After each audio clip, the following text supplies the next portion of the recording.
दी American sniper Chris कायल की कहानी। फायर करो, प्लाटून कमांडर ने हुक्म दिया। वो थोड़ा सा हिचकिचा गए क्योंकि सामने से अमेरिकी मरीन्स आ रहे थे। सोचा कहीं इनको नुकसान न पहुंच जाए। फायर करो, कमांडर ने अब चीख कर कहा और उसने 2 बार ट्रिगर दबा दी, जिसके साथ ही एक खातून जमीन पर गिर गई। कुछ देर तड़पती रही और जान की बाजी हार गई। यही वो पहला कत्ल था जिसने उसको एक तबाहकुन स्नाइपर किलर बना दिया। इराक जंग के दौरान अपनी 4 बार की फौजी तैनातियों के दौरान इस शख्स ने अपने स्नाइपर राइफल से 1 नहीं 2 नहीं बल्कि 255 से जायद जीते जागते इंसानों से जीने का हक छीन लिया। मकसद सिर्फ इराक पर हमलावर अपनी फौज का तहफ़्फ़ुज़। इराक के सख्त सहराओं में जंग के हंगामे के दौरान अमरीकी फौज और कौम के लिए इस आदमी की विरासत लेजेंडरी बन गई और अमरीकी फौज ने इसे दी लेजेंड का खिताब दिया। लेकिन दुश्मन के लिए वो शैतान रिमादी यानी रिमादी का शैतान कहलाया। ये है क्रिस कायल, अमरीकी तारीख का सबसे मौलिक स्नाइपर। क्रिस्टोफर स्कॉट कायल या क्रिस कायल अमरीकी नेवी सेल का माहिर निशानाबाज था। इसकी बहादुरी के एतराफ में अमरीकी हुकूमत ने इसको मुताबिक अवार्ड से नवाजा। लेकिन इन एजाज़ात और शोहरत के पीछे एक पेचीदा और खौफनाक कहानी छुपी हुई थी। क्रिस कायल 8 अप्रैल 1974 को टेक्सास के शहर ओडेसा में पैदा हुआ। एक छोटे से शहर में परवरिश पाने वाले कायल के वालिद एक किसान और साबिक फौजी थे। क्रिस कायल ने 1992 में टेक्सास की मेडलोथियान हाई स्कूल से ग्रेजुएशन की और टॉलेटन स्टेट यूनिवर्सिटी में 2 साल तक तालीम हासिल की। कमांड के सेल टीम 3 स्नाइपर एलिमेंट की चार्ली प्लाटून में पोस्टिंग की गई। यहाँ से कायल की जिंदगी का अहम मोड़ शुरू हो गया। 2003 में अमेरिका ने इराक पर हमला किया। मिशन वाज़ेह था, सद्दाम हुसैन की हुकूमत को खत्म करना और मुबैना तौर पर उनके कब्जे में मौजूद बड़े पैमाने पर तबाही फैलाने वाले हथियारों को तबाह करना। ये अलग बात है कि अमेरिका का इन इल्जामात के पसे पर्दा मकासद तेल से मालामाल इराक के वसाइल पर कब्जा करना था। बाद के हालात ने इस हकीकत को वाज़े भी कर दिया कि अमेरिका को इराक से खतरनाक कीमियाई हथियार तो नहीं मिले, लेकिन तेल से भरे कुएं जरूर हाथ लगे। खैर, क्रिस कायल को भी अहम मिशन पर इराक भेजा गया, जहां उसका एक स्नाइपर के तौर पर किरदार दूसरे फौजियों से बहुत मुख्तलिफ था। उसका काम सिर्फ मारना नहीं था, बल्कि उसका मकसद अपने साथी सिपाहियों की हिफाजत करना, दुश्मन की लाइनों को दरहम बरहम करना और नफसियाती असर पैदा करना था। ये काम क्रिस कायल ने बखूबी निभाया। इराक में जंग के दौरान वो कई अहम मार्कों में शरीक रहा। 2003 में इराक के इलाके नासरिया में तैनाती के दौरान क्रिस ने अपनी टीम के हमरा जमीनी फौजियों के लिए इमारतों की छतों से सिक्योरिटी फराहम की। वो 2004 में फलूजा, 2006 में रमादी और 2008 में बगदाद में लड़ने के लिए वापस आया। हर तैनाती के दौरान लड़ाई शिद्दत इख्तियार करती गई और कायल का काम और भी मुश्किल होता गया। उसके साथी सिपाहियों का कहना है कि कायल के पास दबाव में पुरसुकून रहने की एक हैरत अंगेज सलाहियत थी। जब बाकी सब घबरा रहे होते थे तो क्रिस बस पुरसुकून तरीके से अपना काम कर रहा होता था। वो हमेशा 3 कदम आगे होता था।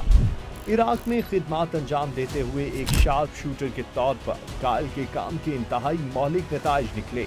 पेंटागन ने कायल को 107 से ज्यादा कंफर्म हलाकतों का क्रेडिट दिया है, तहम असल तादाद इससे कहीं ज्यादा यानी 255 से जायद है, जिनमें खवातीन और बच्चे भी शामिल हैं। ये तादाद अमरीकी तारीख में किसी भी स्नाइपर के मुकाबले में सबसे ज्यादा है। यहाँ तक कि उसने एक इराकी एहलकार को 1.2 मील या 21 फुटबॉल फील्ड जितने दूर से एक ही गोली से निशाना बनाया था। क्रिस कायल इतना मौलिक स्नाइपर साबित हुआ था कि इराकी फौजी उसे शैतान रिमाद यानी रिमादी का शैतान कहते थे और उसके सर पर $20,000 का इनाम रख दिया था। ताहम कायल के साथी फौजियों के लिए वो दी लेजेंड के नाम से मारूफ था, जिसका वाहिद मिशन अपने साथियों की हिफाजत था। इराक में तैनाती के फौरन बाद उसका पहला तवील फासले का कत्ल एक इराकी खातून को गोली मारना था। कायल के बकौल वो खातून एक दस्ती बम लेकर मेरिन्स के एक ग्रुप की जानिब बढ़ रही थी। इस हवाले से मारूफ अमरीकी टीवी चैनल CNN ने रिपोर्ट किया था कि खातून ने अपने दूसरे हाथ में एक बच्चा उठा रखा था। अमरीकी फौज का दस्ता जो ही करीब पहुंचा, वो खातून एक घर के दरवाजे से नमूदार हुई। क्रिस कायल को जैसे ही हुक्म मिला, उसने अपने स्नाइपर गन का ट्रिगर दबा दिया और वो खातून वहीं गिरकर ढेर हो गईं। इस खातून के कत्ल के वाक़े के अलावा कायल ने अपनी 2012 की जंगी याददाश्त पर मबनी किताब American Sniper the autobiography of the most lethal sniper in US military history में लिखा है कि ये मेरा फर्ज था कि फायर करूं और मुझे इस पर कोई पछतावा नहीं। मैं तो बस ये यकीनी बना रहा था कि वो किसी मरीज को अपने साथ ना ले जाए। मासूम इराकी खातून के कत्ल के बाद तो जैसे कायल को इराकियों को मारने का लाइसेंस मिल गया। 1999 से 2009 तक के मुख्तसर अरसे की मुलाजमत के दौरान क्रिस कायल ने अमरीकी फौज के लिए वो कारनामे अंजाम दिए कि उसको अमरीकी हुकूमत और अवाम की जानिब से कौमी हीरो का दर्जा दिया गया, जबकि इराकी अवाम के लिए वो एक जारे और मासूम लोगों का कत्लेआम करने वाला एक शैतान सिफत आदमी था। अपने करियर के दौरान अमरीकी फौजी ने 2 बार गोली भी खाई, मुतादिद बार हेलीकॉप्टर हादसात से भी बचा। यूं इराक जंग से जहां क्रिस कायल को अमरीकी अवाम में एक लेजेंड बनाया, वहां उसकी शख्सियत पर गहरे नफ्सियाती जख्म भी छोड़े। अपने सामने अपने मुतादिद साथियों को गोली लगते और मौत के मुंह में जाते देखकर तो जैसे वो अपने आप में ही नहीं रहा था। नफ्सियाती मसाइल दिन ब दिन गहरे होते जा रहे थे। एक इंटरव्यू के दौरान कायल की बीवी टाया कहती है कि मुझे पता चल गया था कि जब वो घर वापस आया था तो कुछ मुख्तलिफ था। वो वही शख्स नहीं था। उसे नींद आने में मुश्किल होती थी। वो हमेशा परेशान रहता था। ऐसे लगता था जैसे जंग कभी उससे जुदा ना हुई हो। वो ऐसा क्यों ना हो?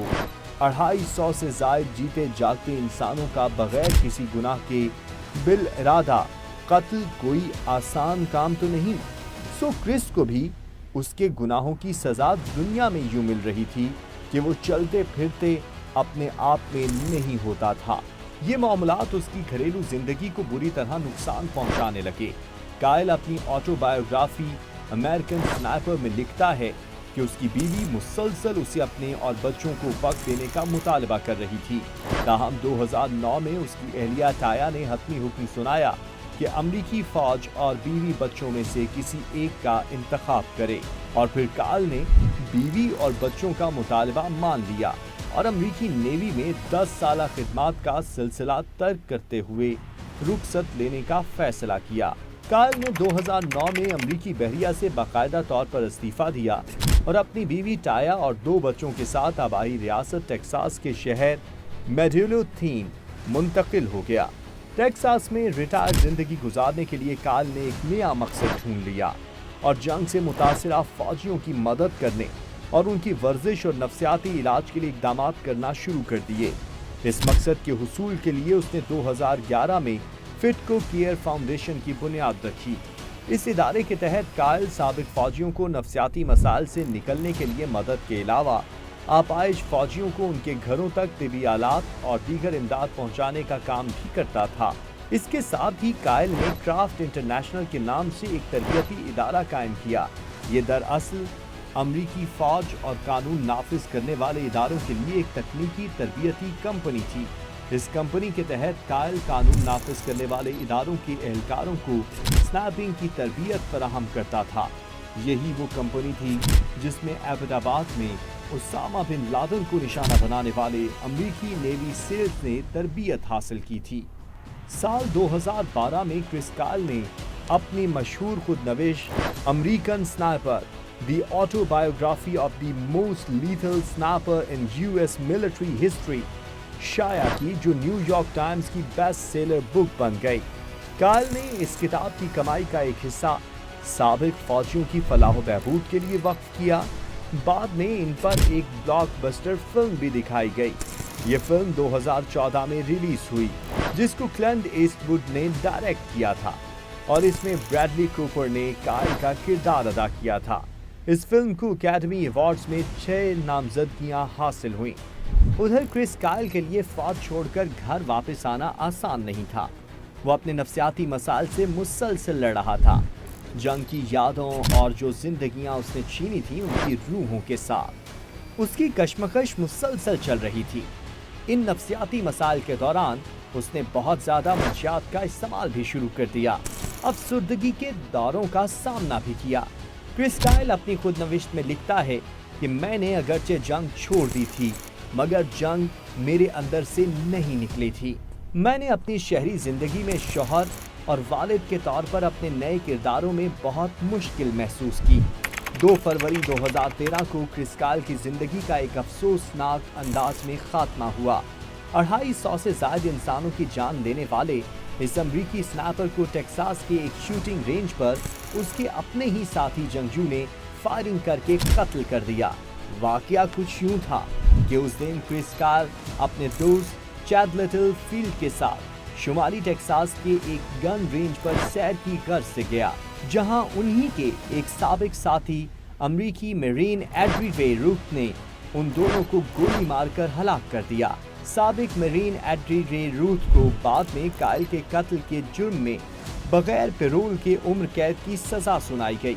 अपने बयान में रूथ के खानदान वालों का भी ये कहना था कि रूथ को इराक और हैती में जंगी खिदमात के दौरान पोस्ट ट्रॉमेटिक स्ट्रेस डिसऑर्डर का सामना था। इससे ये अंदाजा लगाया जा सकता है कि अमेरिका की बेमकसद जंगें दुनिया भर में लाखों इंसानों की जिंदगियां छीनने का बाइस तो बनी ही हैं, लेकिन इसके अपने शहरियों और फौजी एहलकारों की जिंदगियों पर किस हद तक भयानक असरात मुरतब कर रही हैं। मरने के बाद कायल के जनाजे को बाकायदा फौजी एजाज के साथ सुपुर्द खाक किया गया और हजारों लोगों ने सड़क किनारे खड़े होकर उसके जुलूसे जनाजा का नजारा किया। 2 साल बाद टेक्सास के गवर्नर ग्रीग एबट ने हर साल 2 फरवरी को टेक्सास में क्रिस कायल डे मनाने का सरकारी तौर पर ऐलान किया।